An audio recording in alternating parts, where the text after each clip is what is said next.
श्री स्वामी समर्थ। श्री गुरुचरित्र अध्याय 49 त्रैमूर्ती स्वरूप। श्री गुरु यांनी गाणगापूर निवासासाठी का निवडले असे शिष्यांनी विचारले। यावर श्री गुरूंनी श्री क्षेत्र गाणगापूर महात्म्य कथन केले।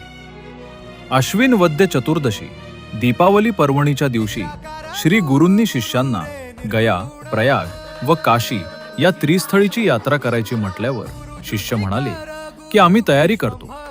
परंतु श्री गुरु स्मितहास्य करून म्हणाले, तयारीची आवश्यकता नाही, सर्व तीर्थे येथेच आहेत। श्री गुरूंनी सर्व शिष्यांना भीमा अमरजा संगमावर आणले व संगमावर स्नान केले। श्री गुरु म्हणाले की प्रयागाप्रमाणे हे संगम स्थान अतिपवित्र आहे।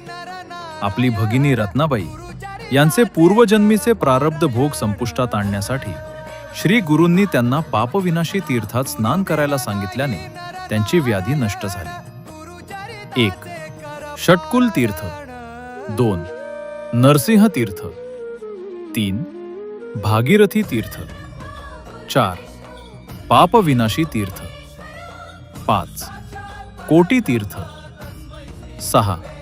रुद्रपाद तीर्थ, 7. चक्र तीर्थ, 8. मनमथ तीर्थ। सर्व व्याधीमुक्तीसाठी या सर्व अष्टतीर्थांचे महात्म्य श्री गुरूंनी सांगितले आहे।